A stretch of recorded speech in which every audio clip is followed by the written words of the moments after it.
So my name is Gilbert Bale, and today I'm going to be interviewing my number one, and you'll find out who she is right now when I have her introduce herself. So if you could introduce yourself so everybody listening knows exactly who you are. Okay, I'm Marlena Bell, and And how are you? Are you related to me? yes, Okay, how you're old my are dad. you? How? I'm 24 years old. Okay, cool. So as you can see, that's my daughter. She's my number one, my only child, which is a grown child. And I thought it was important and I asked her if she would do this interview with me. And of course, it would require so much more time than 30, 40 minutes to speak about a topic that has so much depth and there's just way more information than we have the time. But maybe this is a good start. And, people listening that have children or young people that are listening that have a parent that, you know, has been to prison or is in prison, it would probably benefit from hearing what we have to talk about.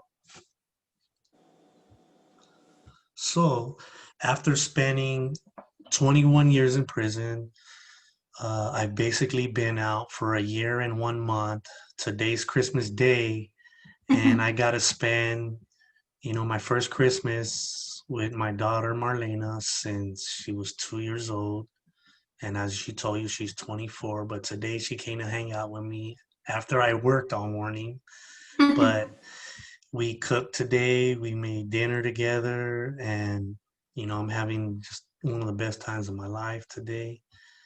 And I wanted to ask her a few questions about her experiences growing up with her father in prison for such a long time, like just some of her thoughts, like what were, Marlena, you could pick, any different time of your life or a specific, event, or maybe talk about some of the challenges and struggles and maybe even some of the good things or good lessons you learned, life lessons that have, hold some value in your daily life now. And so I'll kind of like leave that up to you and see where you go with it. Okay. So what stands out the most to you? Would you say like right now, what would be something that stands out being uh, when you were 2 years old and your dad's gone and that, lasted for 21 years. And the only reason we say 21 years now is because the law changed and because my behavior, I was paroled, but sentenced to life. It's like for a long time, I don't even know if you knew I had life because you were so Uh, young. yeah. Okay. I feel like that's a few questions in one. um, so I guess the first one is I think it's it's different for me because all my thoughts or all my own personal knowledge of you was all in a visiting room. It wasn't it wasn't at home. It wasn't around anybody else. It was always me and you in that visiting room. Me looking at other visitors and seeing how they were reacting, what their happiness looked like. It wasn't like it didn't it didn't feel at home or what home was supposed to feel like. And then I guess now seeing, you with your own place, being here, being with you and Rebecca, you know, being able to do things the normal way, um, our new normal way, I guess, is the thing that stands out the most to me because it's not in that visiting room anymore, and it's not me looking at how other people are crying or their happiness or their sadness. It actually feels like what it should feel like. It should feel like home and Hmm. and my own happiness. And I appreciate your honesty. It must be hard, to do an interview like this and talk about something so intimate, so personal, and so challenging because with it's not like other people, talking. It's not a movie. This is real life. It's something that is there's some hurt, there's some pain, there's some things you can never get back, and it hurts for me to even see you or hear you cry because I just want to hold you in my arms and never let you go. And I told you I was gonna lock the door today and not let you leave, but I know that that's not my decision no more. You're an adult, and it would always be my wishes to have you like always as my baby, but I know that that's not real. That's not you're not a baby. You're a beautiful grown young woman, and I love you for who you are and who you have become. I'm proud of you. You did so good. You got Again. good grades in school. You finished high school. You broke the cycle of, at least in our family, maybe in your mom's side of your family, but you broke the cycle considering such challenging times that you had to endure, and yet here you are. You didn't get into drugs, you didn't get into the gangs, you didn't get into going to juvenile hall, county jail, to prison, which oftentimes when a young person has a parent that lives in that lifestyle or is involved with the system, it's more than likely that the children will follow the pattern of the parent.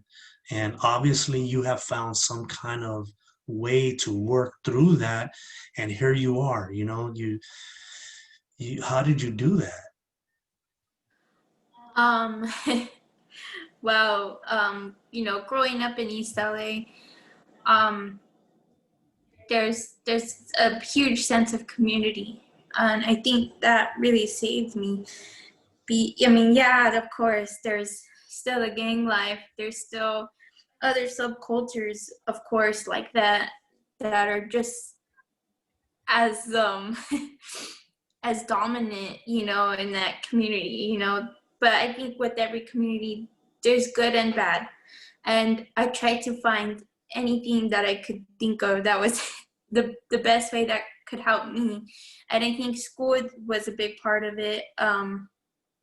School, the friends, the people that I made friends with. I also was pretty heavily into the punk scene, and that was a really big changer for me because a lot of it had to do with human rights, and I saw that I was one of those persons who were living through that, who had to go through a lot of those challenges and those struggles. So I felt like I could relate. I felt like I was one of the misfits that didn't belong, that didn't have this normal life that everybody wants or is living, and I felt like I belonged there. I wasn't a gang member. I knew that wasn't for me.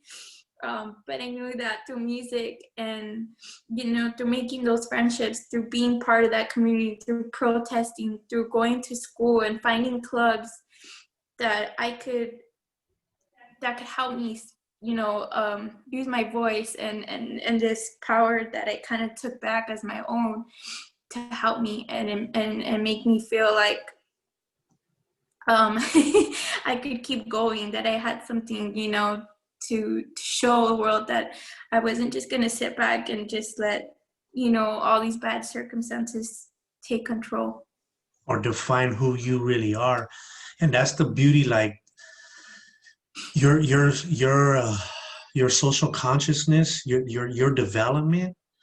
It's just very impressive. I've always been impressed by it, just in our many conversations over the prison phone calls, and the letters, and even in those visiting rooms, was like always what you talked about in those visiting rooms, like our discussions. It made me so proud to be your father, your dad, because you were going through these things, and when I was your age, it was like I don't remember seeing any of my peers, having that kind of awareness, even in my own self. It wasn't until many years of living in the system that I started to like challenge myself and what I believed, what I thought the world entailed, and just the politics, the economics, and our society, subculture, the culture. Just like there was so much, and that I knew I had chose the wrong path. I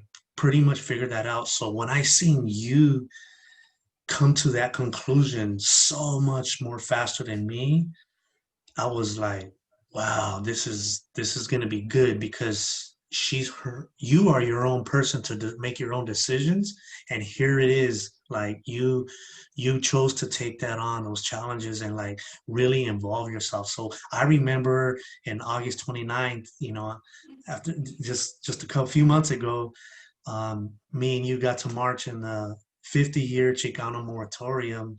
So to walk down Whittier Boulevard in East LA with my daughter carrying that Mexican flag and us holding those, jail crooked police, signs, and we were marching for something that's good. Not everybody's going to understand that, and not everybody's going to agree with your decision or my decision or our decision to do that together. But that was like picking the apple off that tree that we cultivated. It was like we got to see that seed get all the way to, that trunk, to those branches, to those leaves, all the way to picking fruit, where I'm like, all right, she has a good awareness. And I really enjoy that part of you. But like I said, you always be my baby. I always see you as still that little, bringing home that little baby that I remember when when you were born, and it was like such authentic tears that you drew from me, like from a different place, like I'm finding a father, and here's my baby. And then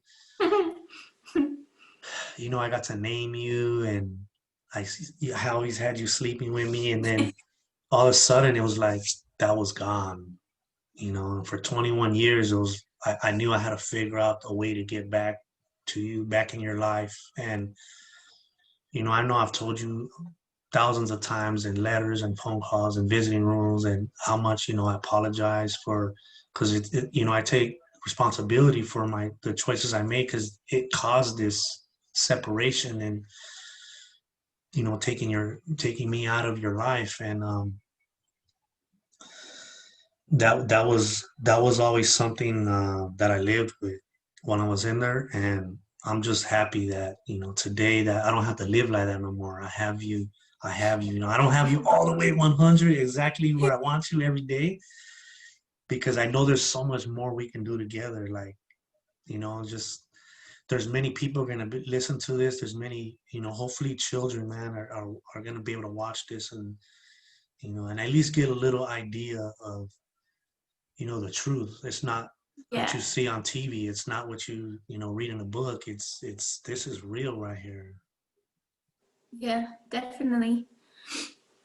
And what would be your message to the next generation of youth that have a parent in prison? Like, do you have like any words of advice? What would you tell them? Like, what would be like your main message that would maybe help somebody that doesn't understand, that has to go to that visiting room, or has to get those phone calls or get those letters, or not know. Like, I know there was many years where people just didn't answer the questions you had, because of your age, or maybe because they felt they were protecting you, but or protecting your emotions.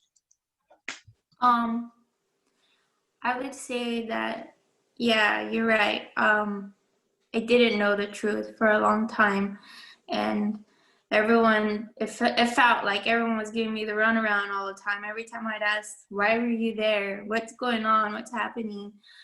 It always seemed like everybody was sugarcoating it, just to kind of keep me happy, just to kind of, I don't know, maybe shut me up. I don't know, but I would say to those kids who are going through that, that the truth always comes out, and eventually you're gonna know the truth. Maybe not right now, but eventually you'll know, and hopefully by the time that you do know, you'll understand why, and you won't hold that grudge, hopefully, towards anyone, depending on their situation, you know. But I mean, my message to everyone that, you know, I mean, for a long time, remember I used to tell you about my dream about how I think it was my 9th birthday, or maybe even younger. I used to every birthday I had, my wish was that you would come home, and it's kind of hard to say right now in front of Yeah, you, you're but doing good though. it got to a point where I gave up. I gave up and I stopped wishing for that because it felt like you were never gonna come, and I got tired of everything being let down, and it just seemed like helpless, you know, just kind of hopeless. And I I knew that I had to keep going. I had to keep living my life, even though a part of me wanted you there with me, wanted you to be here in person. I had to keep going. I had to, you know, just somewhere in the back of my head know that one day you would. One day you would be home. One day what we did today would happen eventually. And How about if I I go over there right now? no.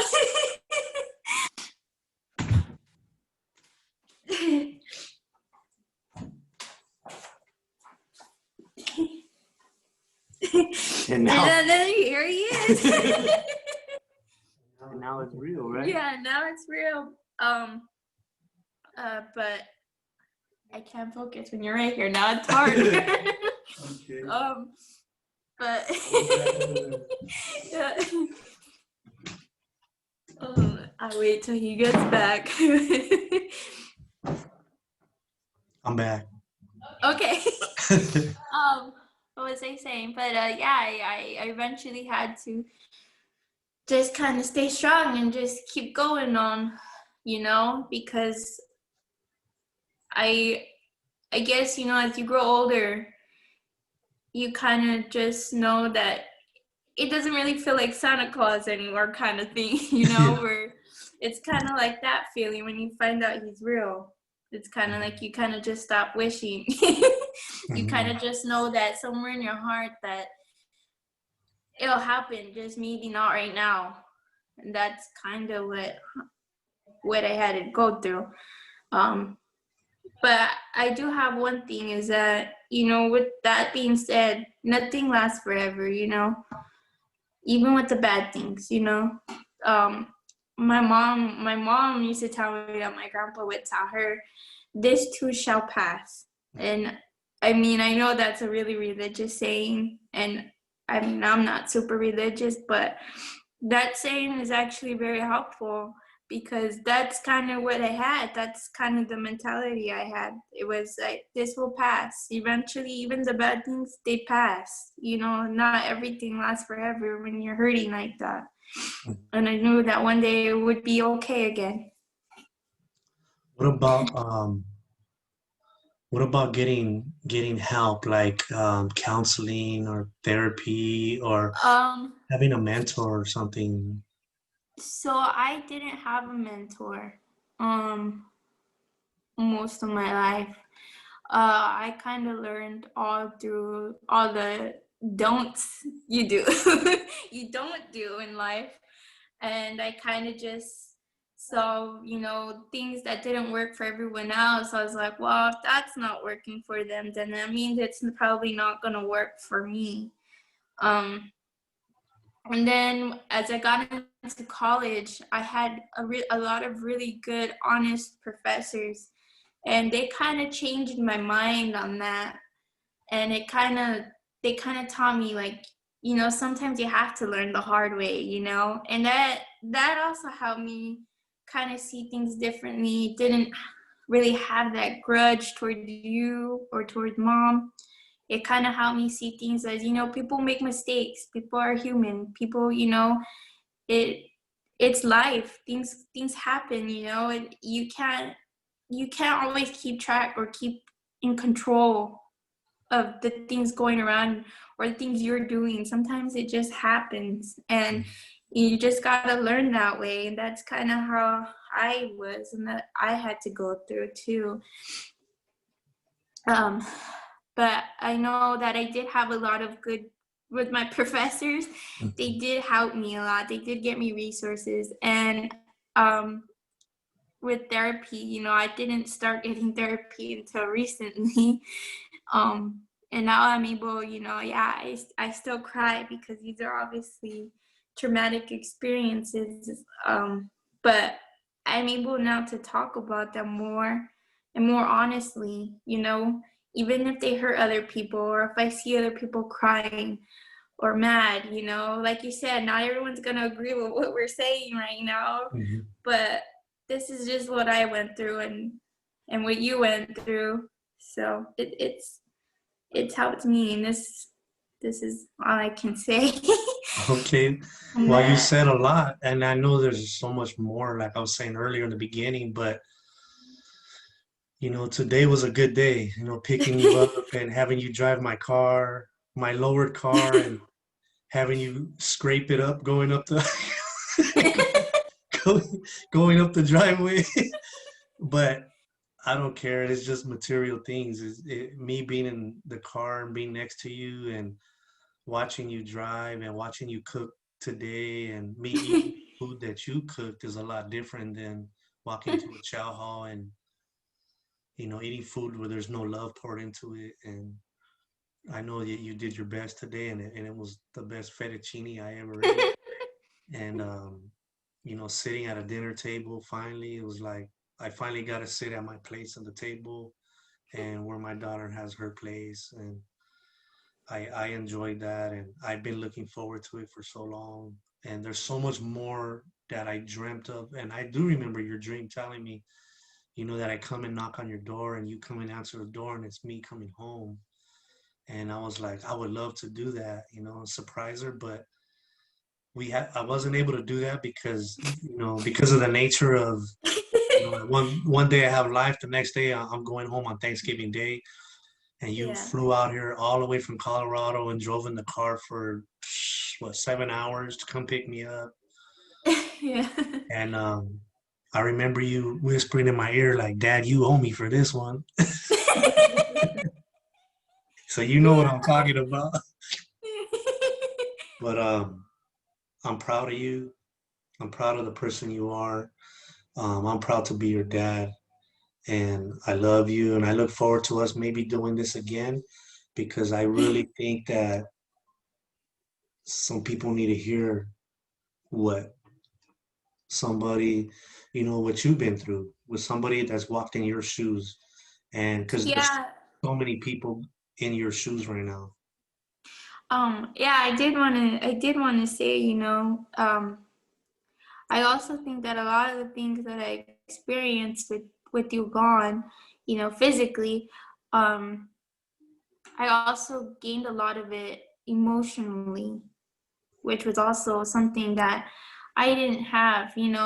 I felt like everyone around me felt more sorry for me and felt more bad for me, but I didn't always feel a sense of genuineness, like genuine love and attention, as much attention as I got from you, and that was something that I really needed, and you did give that to me. So I really appreciate that, because I know that there's a lot of kids. Like I had a few friends who had their parents, locked up, and they would tell me like, man, my parents don't even write to me. My parent doesn't even care what I'm doing out here, and I used to be like, man, that really sucks, because I could only imagine, like, if I didn't have you being, as involved, sending, calling me, sending me things that you made, homemade, with your hand, and all the beaded work, like,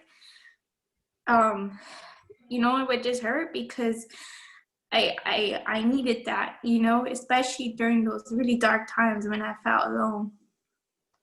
Mhm. Yeah, that was my way of, those things you talk about that I made, all the beadwork, the artwork, the paintings, the drawings. It was The like drawing. Yeah. that kept me going. And many times where being in that cell for so many days and hours, it was, and not having you there, it was like this was my little way of connecting with you. It was like making something that took me sometimes weeks or months, but Yeah. and then being able to get it to you, it was like, almost the whole time I was in there, I try to find ways to put my love into something that I could hand to you or mail to you, and know that you weren't forgotten and that it's not your fault why your dad's not presently physically in your life. But when I left, it was never like, oh, I'm gonna leave so I could leave Marlena alone all her life. Like my thinking just didn't connect those two things, that I could get caught and you end up without a father for so many years. But you know, obviously that was a hard lesson to learn, and I know better now. So when that stinking thinking shows up, I'm like, oh, I'm not doing that. I know the consequences of bad decision making, and I do my best to not feed into the monster that, he pretty much got a little monster living in a cage.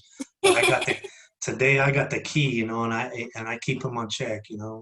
But it's just like trying to erase your memory, trying to erase your life past.